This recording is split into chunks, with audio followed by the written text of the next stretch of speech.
Good morning, everyone. Thank you for joining us.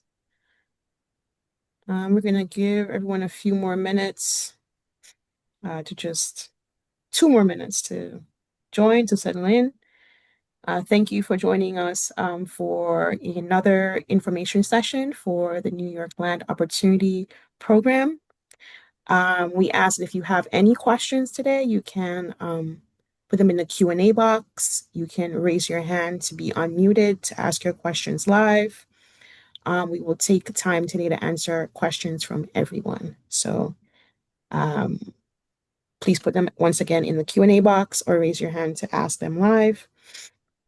And the session is also recorded and will be on the LISC New York website for anyone to access after the end of the week. And if there are any other questions that you guys have, you can also email them to nylop@lisc.org.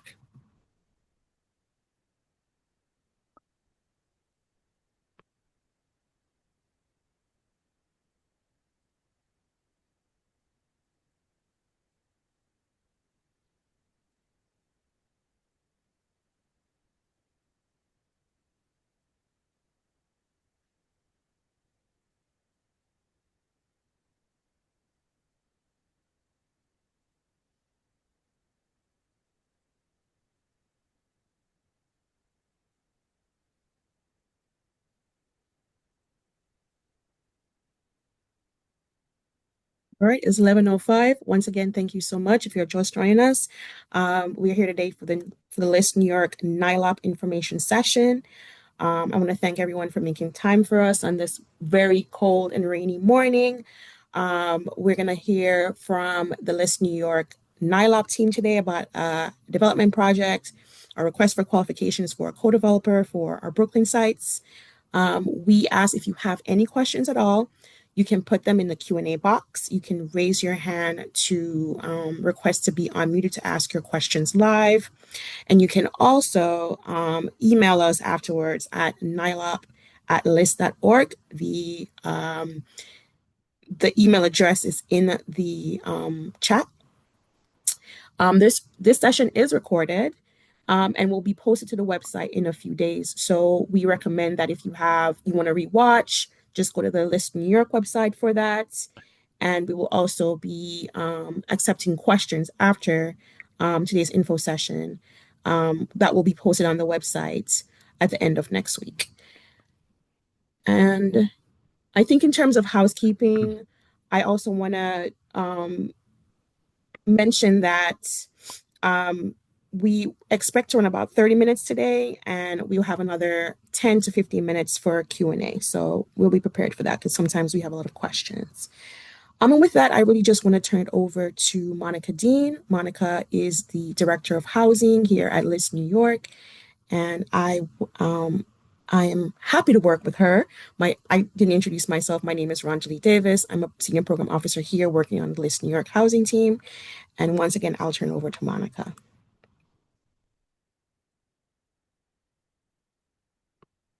Thank you, Rhonda Lee. And good morning again, everyone. Thanks for joining us for our first information session for our 2025 New York Land Opportunity Program. We are excited to be here with our NILOC partners, assisting them to identify and select a co-developer for their properties in Brooklyn. Next slide, please. So for those of you who may not be as familiar with LISC, that's the Local Initiative Support Corporation, definitely wanted to share that we bridge our relationships and expertise to assist community organizations to help them attract resources that really allow them to do their best work by leveraging our relationships across state agencies, opening capital resources to help develop communities throughout the state for families to live, work, and play. We partner very closely with these community-based organizations, like our organizations and NILOP cohort participants, to connect residents and really help them advance the goals that they prioritize. And in this case, working with our New York Land Opportunity Cohort participants to use their underutilized, some vacant land to develop properties on the land that they own. Next slide. And so let me just tell you a little bit about the goals of this program. This program was founded back in 2016 because of the challenges that many faith-based organizations and mission-driven organizations were having who wanted to develop affordable housing on these properties. And so while many own the land, some lack the capabilities to do so independently. And so LISC New York NYLOP specifically focuses on providing these organizations with financial and technical resources to help bring these projects to fruition.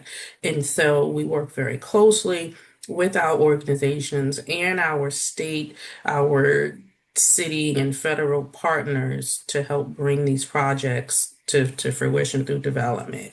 In 2025 of this year, we issued, as we always do for our cohort participants, an RFEI, that's a request for expression of interest, to identify cohort participants.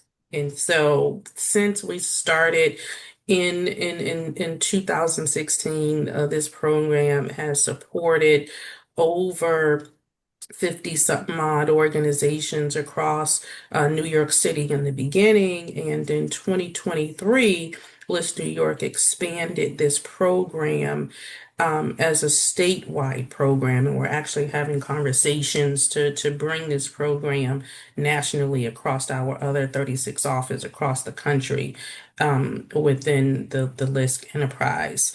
And so, again, very happy to work with the NILOP participants. It's very exciting looking at, where we started at from these projects. Definitely want to highlight and thank the City of New York's HPD department, who was very instrumental and successful in helping get this program up off the ground.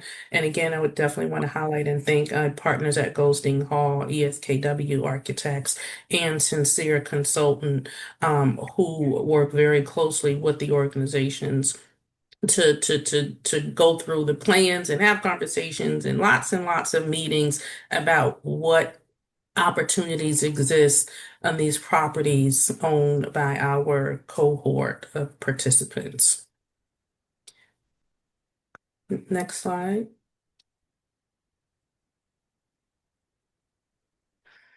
And so now I would like to introduce Rabbi Heck and Rabbi Hannock from the National Committee for the Furtherance of Jewish Education. To hear a little bit from them about their organization, about what they're envisioning for this project. And so at NCFJE, they direct the Educational Division for college students, guiding programs that strengthen Jewish learning and identity. Rabbi Heck also serves on the Board of Governors, offering insight and steady leadership. And so his commitment ensures that every student feels supported, inspired, and connected through the work and the programs that they offer through NCFJE.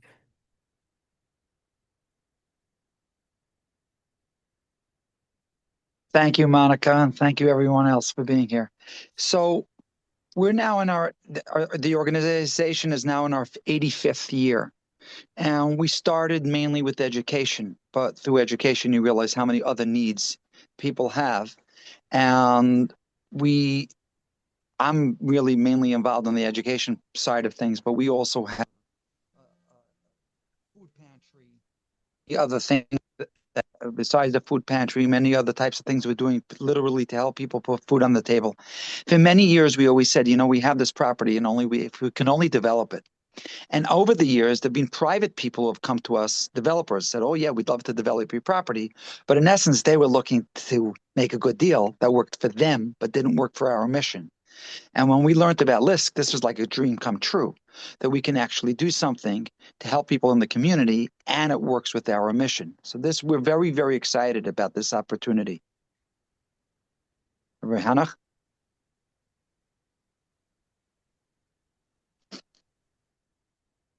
Good morning, if I can jump in.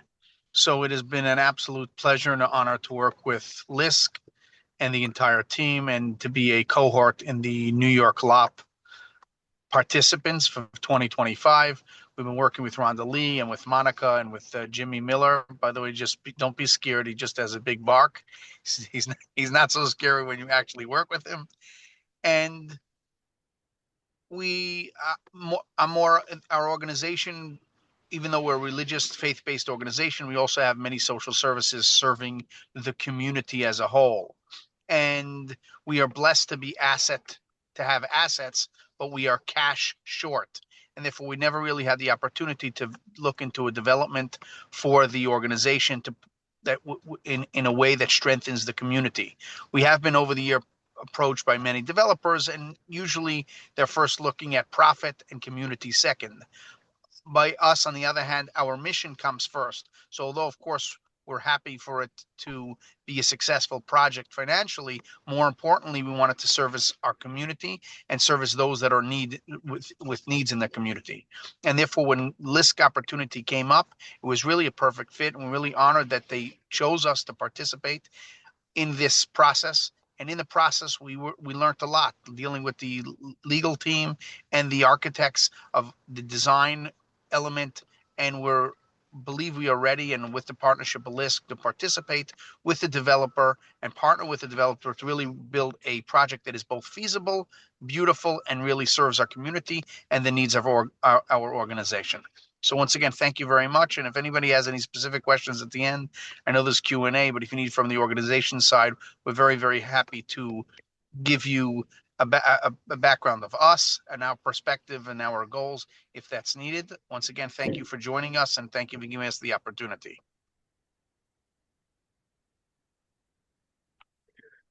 Thank you both so much. For that. We're definitely looking forward to the conversation and accepting questions at the end. I would now like to turn it over and present to you all Jimmy Miller, who is the CEO and founder of Sincere Consulting, LLC, where Jimmy has been leading Sincere Consulting, which is a small powerhouse firm, which you heard from the rabbi. He has a big bark, but he's really a nice guy. After you get to know him, it's been a joy and working with Jimmy over the years on this initiative.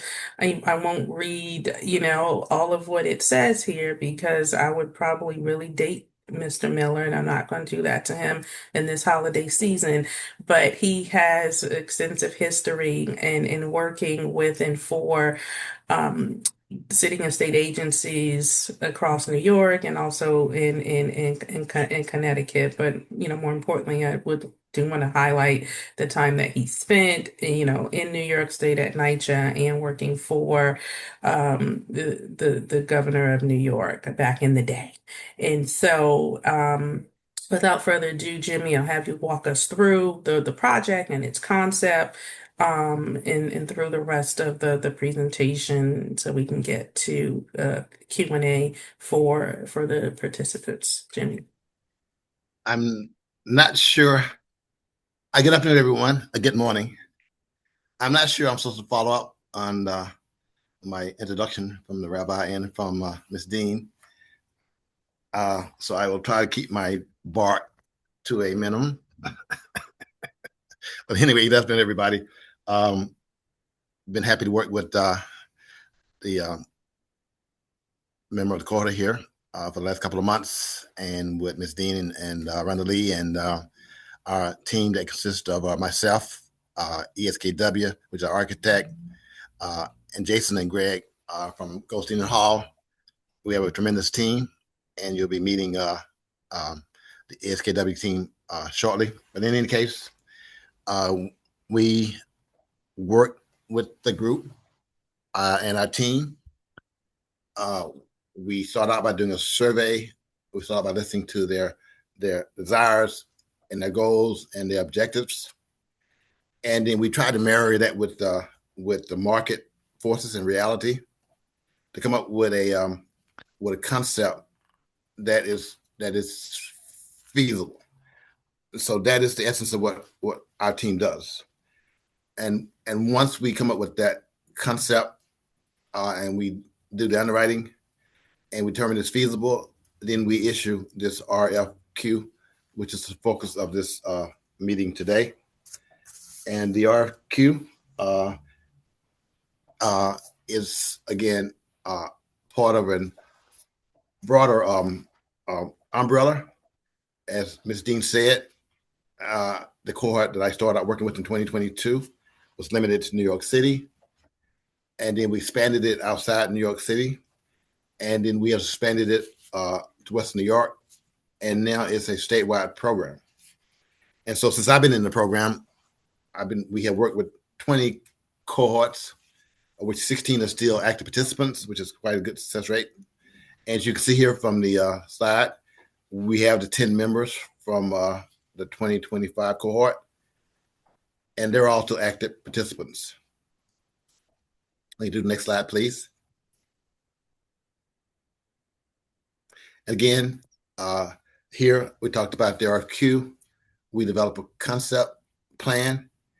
That concept plan is really what we're trying to do from a land use and physical design point of view.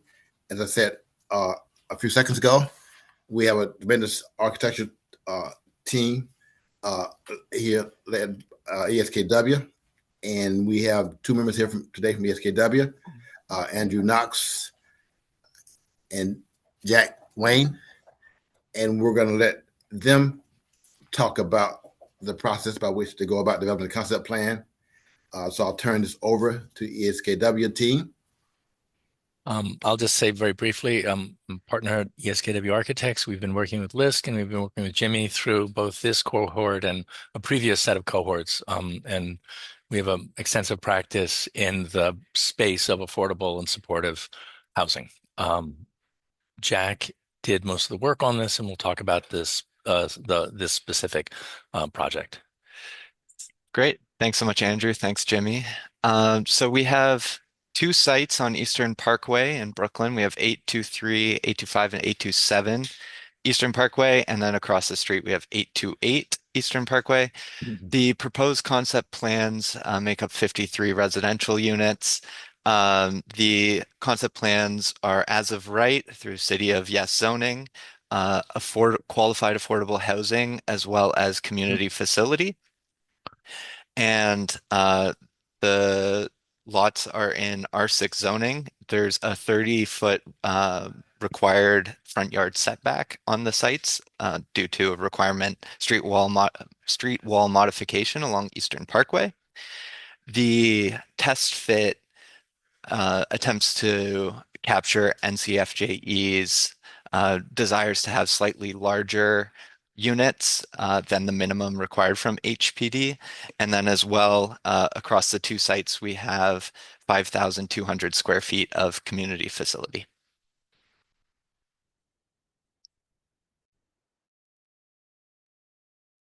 Great. There you can see the two sites.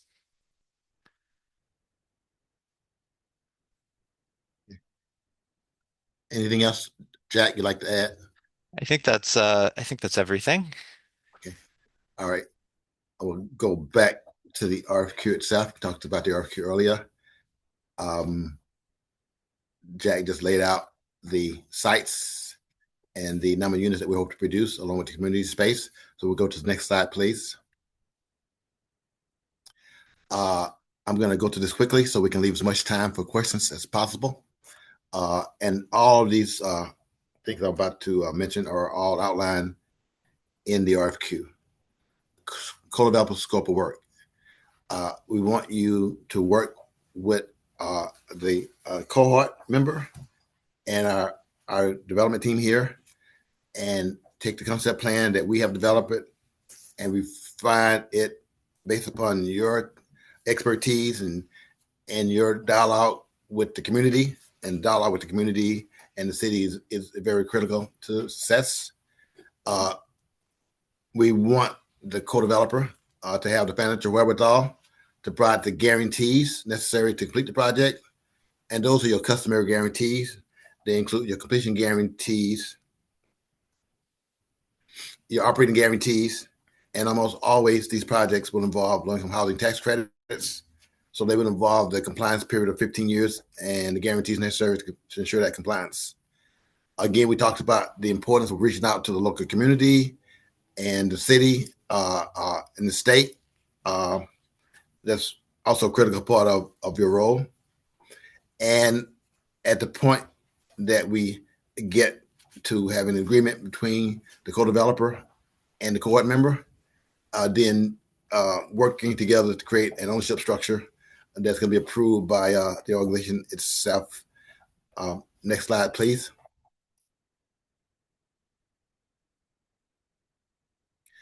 Minimum requirements quickly. 5 years of experience is what we're looking for. Comparable experience. Experience with dealing with projects of this size and this nature. And very critically, experience with dealing with the low housing tax credits. As I said a few seconds ago, that will almost always be a part of the affordable housing component. You need to have developed at least 2 projects of comparable size and scope to this project within the last 5 years. You need to have had experience in successfully accessing private equity, debt financing, government grants, et cetera, et cetera. And you need to have experience with transferring ownership operation to a nonprofit organization. Typically, that will happen at the end of 15 years. Typically, we will require that there be a right of first refusal back to the organization at the end of the 15-year period. Some organizations want the developer to exit after stabilization, and that is typically negotiated between the co-developer and the cohort member and, of course, the investor. Next slide, please. Evaluation criteria, again, laid out in the RFQ. We'll be looking at the quality and completeness of your response to the RFQ. We'll be looking at your past relevant projects and your success rate in completing those projects. Again, looking at your experience with low-income housing tax credits and working, in this case, in the city, working with PD and maybe in some cases with HCR as well. Looking at the experience of your key team members as well as the experience of the organization as well. Next slide, please. Again, very critical that you have demonstrated successful experience in securing funding in public-private partnerships. And we will need you to submit your last 2 years of financial statements so we can look at your capitalization as well as your liquidity. Next slide. Timeline laid out here. December the 2nd, which is today, the innovation session. We will be taking questions today, but also, as you can note, questions are due as well, no later than Friday, December the 5th.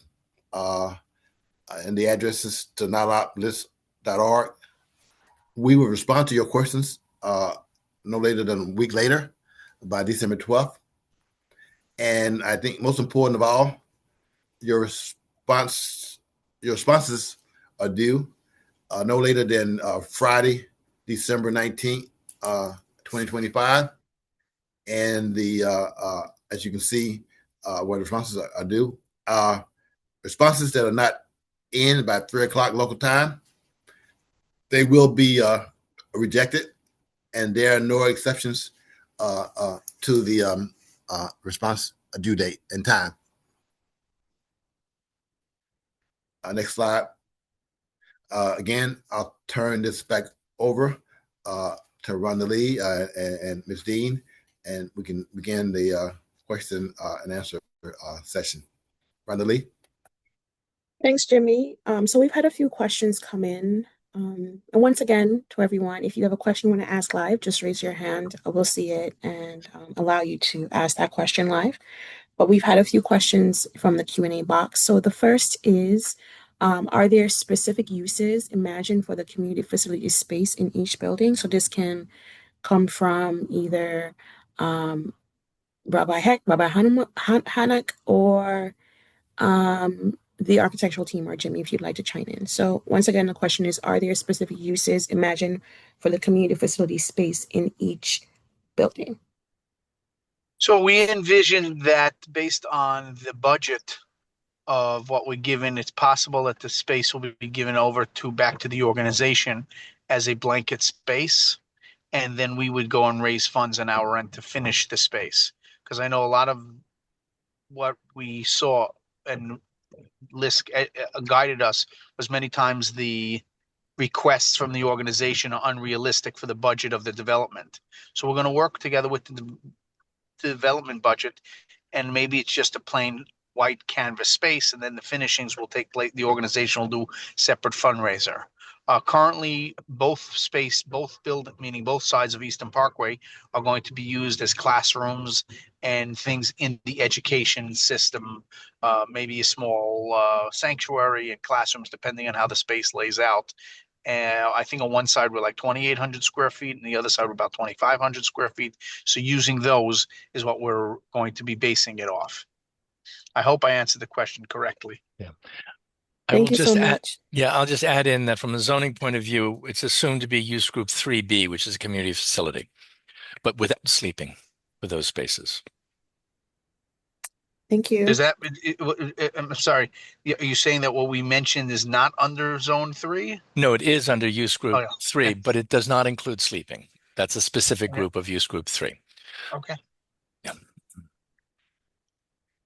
All right, thank you, Andrew. Thank you, Rabbi Hecht. So we have another question here. It says, does the synagogue want to be compensated for the land value? If so, do they want a portion of the upside, or are they willing to share in the guarantee requirements? As it stands today, of course, during negotiations, anything can come out. As it stands today, we were not looking to pull out cash of a land cost up front, as we wanted the long-term benefit in the asset itself. But of course, during negotiation and during the agreement, anything is possible to change. Okay, thank you. I will note, this is Jason, that this is going to have to get Attorney General or court approval. And so their expectations, particularly the Attorney General's expectations regarding, well, let me just say it. They are going to expect the full appraised value to be paid at closing. Whether those funds are then reinvested somehow into the project for space or ownership or otherwise can be discussed, but the Attorney General's requirements require that the appraised value be paid, in short, be paid at closing upon transfer of the property. A question for Jason, if I understood what you said correctly, because I believe that all nonprofit property, when it transfers now, the law in New York is it always goes through the AG of New York. So are you saying is that because it's because of even though it's not a full transfer, this is considered to be like any other transfer of property or any other sale, so to speak, and therefore it would go through the typical process of the AG? And if you're saying that, then my follow-up question is that a lot of times the AG can be, like how fast or slow do they move on the process? Yeah. So the first question, not to get too into the weeds, but you can either get approval from the Attorney General or separately the Supreme Court. If you petition the Supreme Court, you are required to give notice to the Attorney General. The timing can vary. If this is an HPD or HCR financed project, having a letter of support from them can be helpful in moving things along. And if there's a closing date that has to be hit, their advocacy can be essential in meeting that closing date. If it is not HPD or HCR supported, then it's a longer discussion on whether and how long it can take and whether and why you might want to go directly to the court or need to go directly to the court versus to the Attorney General first. But it is prudent to assume somewhere between 4 and 12 months for approval. Okay, but what you're saying is that this is regular procedure, so there's nothing really to be concerned about. Exactly correct. All right, thank you for that. Sorry, go ahead. If you have a follow-up question for Jason. That's it. Thank you. One other question we've had is they're asking for confirmation whether any of the buildings at 823, 825, 827, or 828 Eastern Parkway are currently occupied. And if so, how many residential or commercial tenants are on site?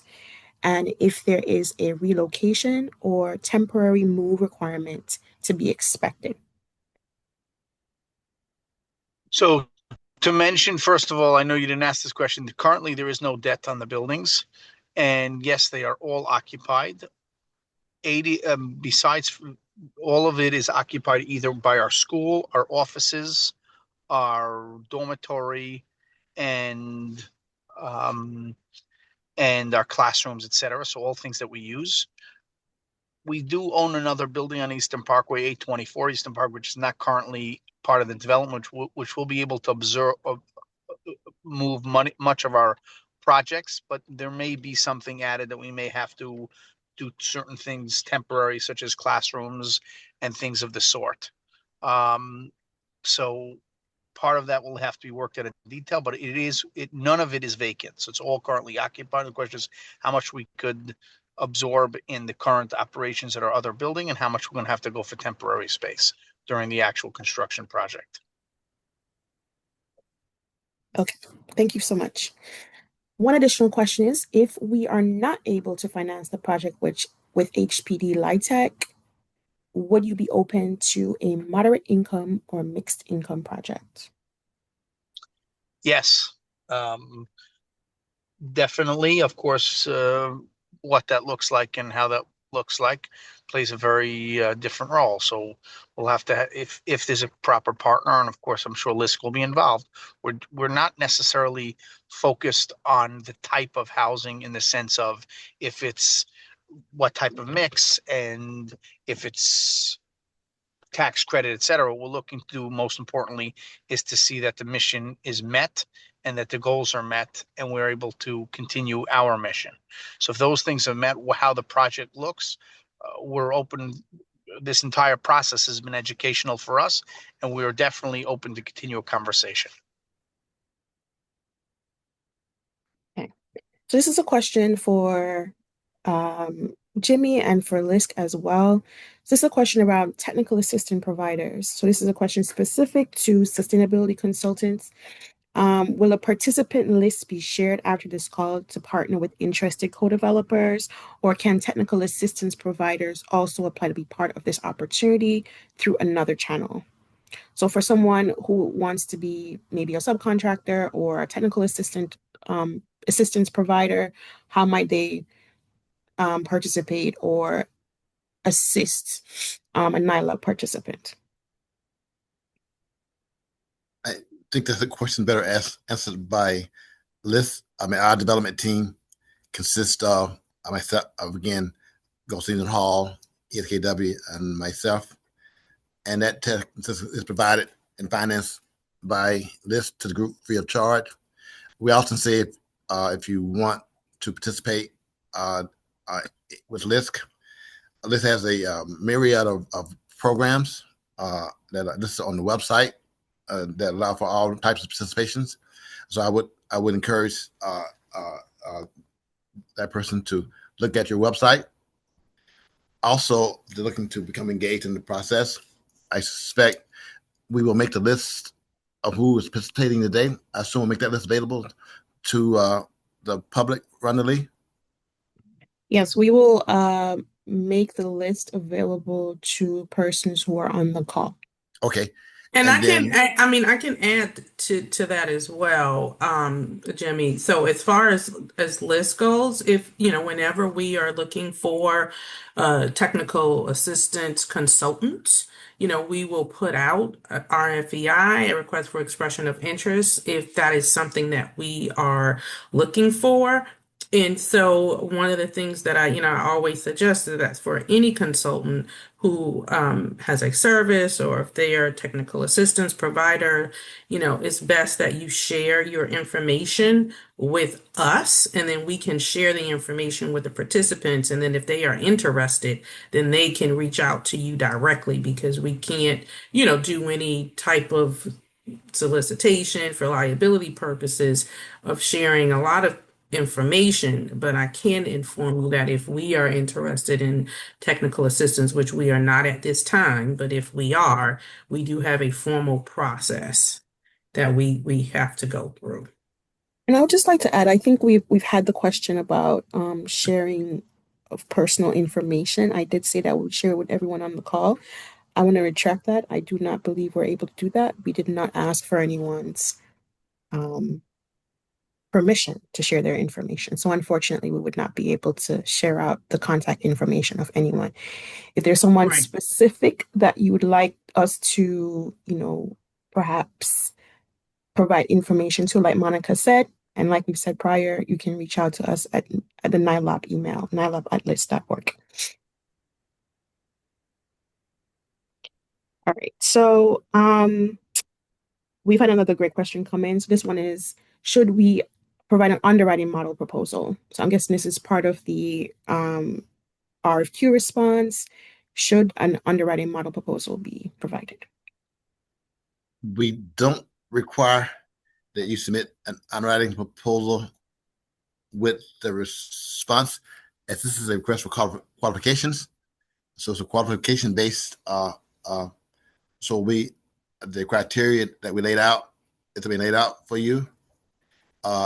We've done preliminary underwriting that will be shared with the selected co-developer. But the purpose of the RFQ is to find a qualified developer whose goals and objectives and mission match those of the cohort member as well as LISC New York. And then the first thing we will do is develop a letter of intent outlining some broad-based parameters of the partnership. And then typically that letter of intent or exclusivity agreement will give the co-developer most of the times 120 days to refine the concept plan and to do the underwriting. And that underwriting over the 120-day period will give the co-developer time to assess the feasibility of the project. And after the 120 days that they've done the underwriting and identified sources of funding and maybe done environmental reviews, all those things they need to do to determine feasibility, then they will enter into a development agreement with the cohort member. So again, that 120-day period subsequent to being selected is the time they will do the detailed underwriting. Thank you, Jimmy. One of the questions we've had come in, and this is around utilities. It's a question about whether the intention is for the building to be fully electric or gas and electric. I'm not sure if we're at that point and whether that has been discussed, but if so, that is a question that's been asked. Any ideas, Jack or?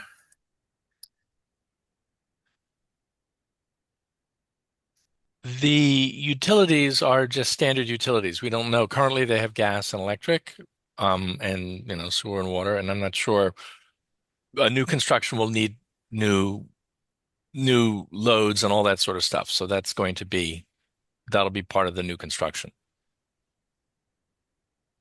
Thank you. One last question is, does NCFJE expect to own or operate the residential units? We are hoping to operate and own the units.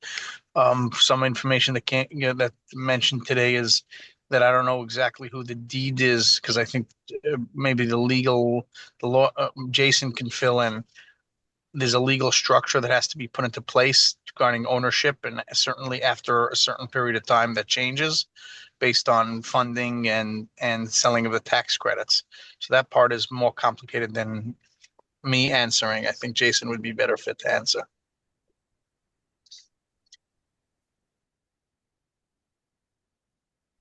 I'm sorry, Jason, what's the question? Was a the question ownership regarding, structure, uh, who will own what, uh, uh, is that the typical question that we typically get about the ownership structure? Yeah, so hopefully if you're on this call, you're familiar with the general LIHTC low-income housing tax credit structure. Um, the and so it would have to follow that structure. I think that we are subject to what HPD and HCR require in such a structure regarding ownership. I think that NCJEF would like as much ownership and control with as little obligation and risk as the developer is willing to offer. I think on the community facility spaces, that is a conversation that I think we'll have to follow. But again, we would like the developer respondents to put their best foot forward. For the community facility space, it should be condoed out. And whether it is partially funded by LIHTC, because it is community service facility eligible or not, is a longer discussion, partially dependent upon what HPD and HCR will fund. But again, I think we want the developer to state whether and what they are open to with regard to financing that space, subject to HPD and HCR policies, partially with LIHTC, if that fits. Hopefully that answers the question. But the bottom line is, A, hopefully you're familiar with LIHTC structures, if this is LIHTC, and B, we want the developer, right? Much is going to be negotiated over time, but we want the developer to put their best offer forward in their response as to the greatest control and consideration that they will offer with the least amount of obligation to NCJEF. thank you. Okay, we do have one final question, and this is about, I think, participant or respondent requirement. So this question is, do you have to be a local firm or business owner to be involved in the project? You do the RP does not require you to be a New York City business, nor a New York State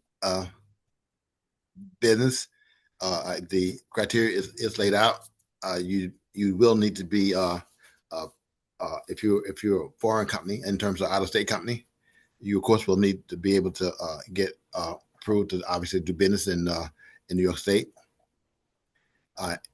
And we have had out of state firms that have applied in the past and have been successful applicants. So I don't know if Jason has anything he'd like to add to that. My response, Jason. Nope, I think that covers it. Okay. Okay, those are the questions that we have. I see one last question in here, Rondalee. I think maybe Jason can answer this one. And then any other questions, please email us at nylap@list.org. And the question from Shaw is, if a nonprofit has an ESSHI award, how would that structure work with the organization that wants to have ownership after stabilizing? You want me to read it again, Jason? No, sorry, I was looking for the mute button. So I think that we would have to look at the particulars of the award, but the short is right, and how the rest of the project is being financed, whether Ishai is the sole source of funding, which and whether it's capital or operational or both, and where the rest of the funding is coming from. So, not to make this overly complicated, but the organizational structure is going to have to satisfy all of those requirements to the extent that they are applicable. The short is, again, I think my response is the same, that the owner would like as much ownership and control as is possible that the developer is able to provide, while uh, being able to provide its own guarantees and secure its financing. So that's a long way of saying, however this needs to be structured for your Ishai should be included in your proposal, and you should state whether or not you are flexible regarding that structure for Ishai financing, if you're willing to work with it as long as it's satisfactory to the state, and whether or not your proposal requires the Ishai funding, or you are open to or proposing alternate financing models.